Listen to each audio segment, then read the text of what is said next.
어제보다 나은 오늘이 되기를 원합니다.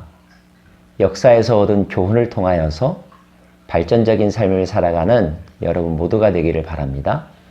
오늘은 신명기 2장입니다.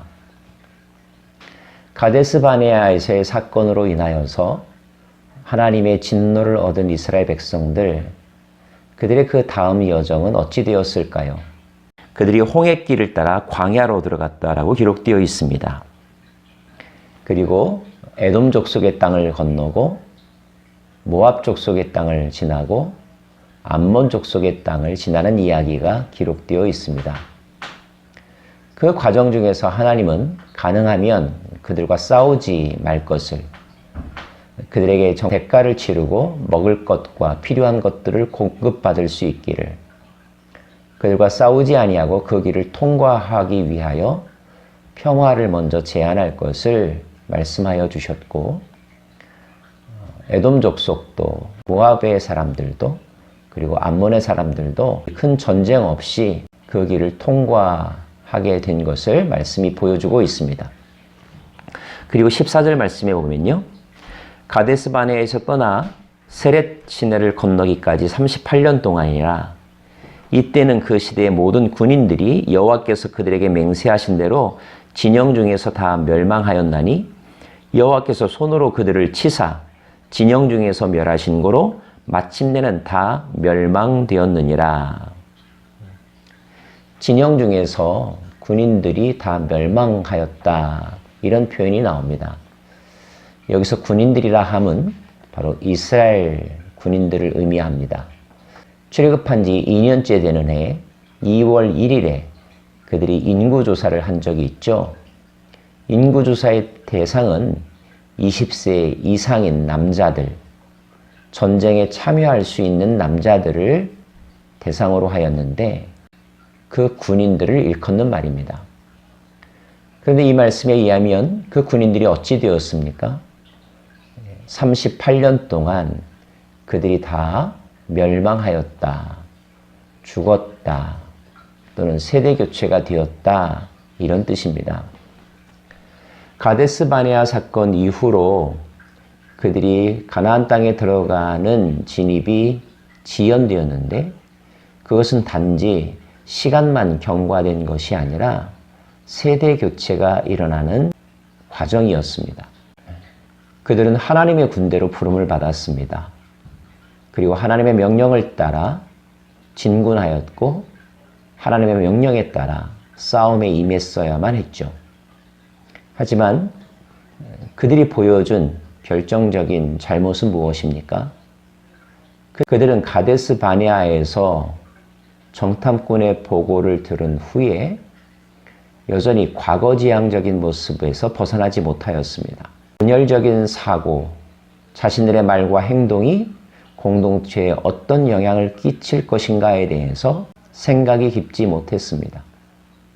그들은 목적을 달성하기 위해서는 치루어야 될 대가가 있고, 그 책임을 감당해야만 한다는 사실, 책임을 다른 사람들에게 떠넘겨서는 안 된다는 사실을 알지 못했습니다. 그래서 그는 불평했고, 차라리 이집트로 돌아가는 것이 더 좋았다라고 말했고, 모세와 아론을 향하여 돌을 집어 던지려고 하는 감정적인 행동들을 보였었죠. 그들은 신분은 바뀌었지만 그들의 마음의 태도와 습관과 정신세계는 여전히 과거에 머물러 있었던 것입니다. 이런 군인들을 데리고 전쟁터에 나갈 수 있을까요? 전쟁터에서 나가서 전쟁을 하면 이길 수 있을까요? 해보나마나한 싸움이 될 것입니다. 그래서 하나님은 지연시키신 것입니다. 그 지연 기간 동안 다시 훈련하였고, 또 그들의 생각을 바꾸었습니다. 그 과정을 따라오지 못하는 사람들은 결국 진정한 군인으로서 하나님 나라의 전쟁에 참여할 수 없게 되었습니다.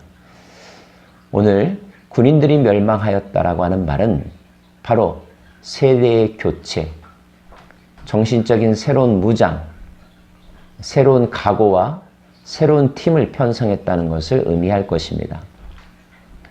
우리의 인생에도 마찬가지입니다. 지금 뭔가를 도전했다가 실패했다면 그 방법 그대로를 가지고 다시 도전하는 것은 집념이 아니라 무모함이죠.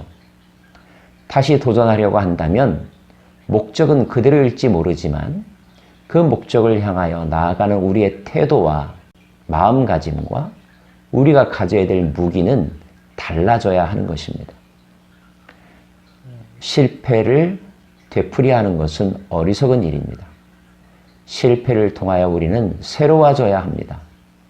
하나님께서는 우리가 날마다 새로워지기를 원하십니다.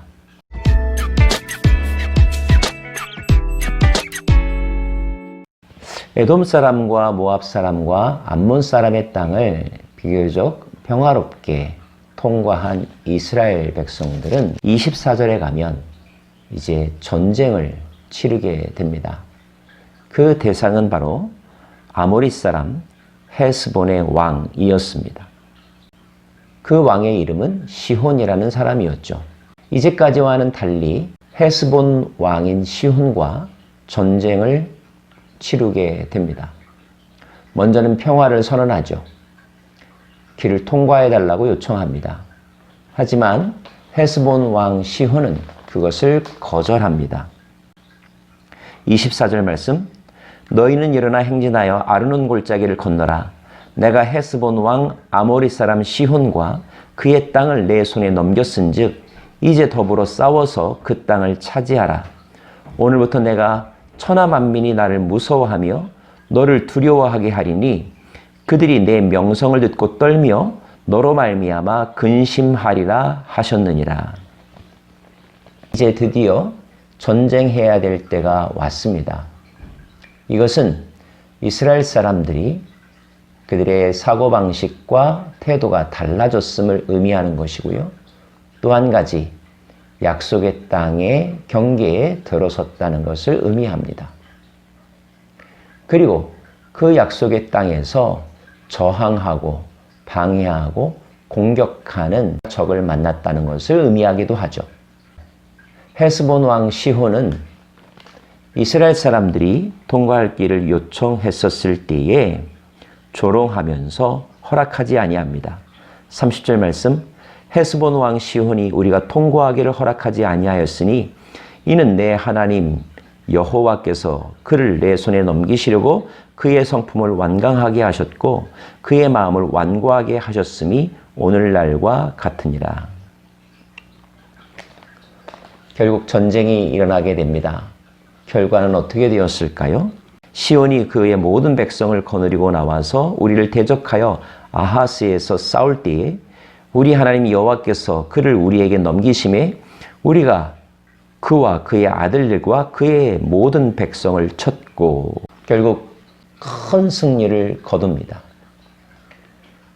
그들이 차지하고 있던 아르논 골짜기는 협곡이었고 매우 공격하기에 어려웠던 그런 땅이었음에도 불구하고 이스라엘 백성들은 승리했던 것입니다. 승리의 비결은 어디에 있었을까요? 하나님의 허락하심과 도우심이었죠. 또 한 가지, 그들의 달라진 모습이었습니다. 그들은 이제 두려워하지 않았습니다. 상대방이 아무리 강대해 보여도, 상대방들이 차지하고 있는 성들이 아무리 견고해 보여도 그것 때문에 그들은 두려워하지 않았습니다. 그들 마음 안에 있었던 것은 오직 한 가지, 하나님의 명령에 순종하는 마음, 이뿐이었습니다. 하나님께서 가라 하시면 가고 하나님께서 멈추라 하시면 멈추는 철저하게 하나님에게 속한 자들이 되었다는 것, 하나님의 군대로 거듭났다는 것, 이것이 승리할 수 있는 가장 중요한 비결이었습니다. 준비되지 않았다면 그 도전은 반드시 실패로 이어지게 될 것입니다. 가데스 바네아에서의 실수로 말미암아 38년 지연된 가나안 정복. 그러나 그 38년 동안 해야 될 것이 있다면 생각과 태도와 가치관을 완전히 바꾸는 것입니다. 멸망시켰다라고 하는 표현이 나올 정도로 우리 안에서 완전히 우리의 옛 자아를 죽이지 못하면 우리는 결코 미래로 나아갈 수 없는 것이죠. 미래로 나아가야 하는 영적 전쟁에 임해야 되는 하나님의 군사의 모습은 어떠한 것입니까? 적들의 모습에 주눅드는 것이 아니라 하나님이 나와 함께 하시면 반드시 이룰 수 있다는 확신을 가지고 하나님의 말씀과 마음에 집중하면서 하나님의 전략을 따라 움직이는 사람, 오직 목표만을 바라보며 그 목표를 향하여 진군하라고 명령하시는 하나님의 정신으로 가득 찬 사람, 이런 사람만이 새로운 세상을 얻을 수 있는 것입니다. 오늘도 우리에게 주어진 많은 난공불락의 요새와 같은 삶의 문제들을 대할 때 과거지향적이고 패배주의적이며 책임 회피적이고 분열적인 사고방식의 사람으로, 그런 군인으로 전쟁에 임하시겠습니까? 아니면 승리에 대한 강력한 확신과 내 안에 계신 하나님에 대한 철저한 믿음, 그리고 하나님의 말씀과 은혜로 전신 갑주를 입고 완전 무장하여 진군해 가는 최강의 군사의 모습으로 나서시겠습니까? 선택은 여러분에게 달려 있습니다. 기도하겠습니다.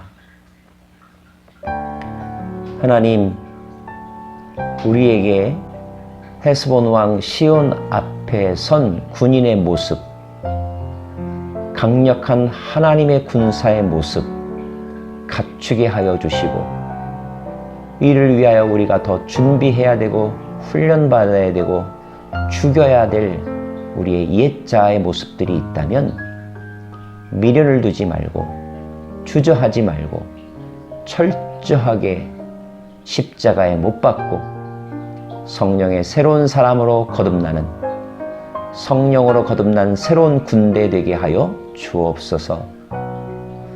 예수님 이름으로 기도합니다. 아멘.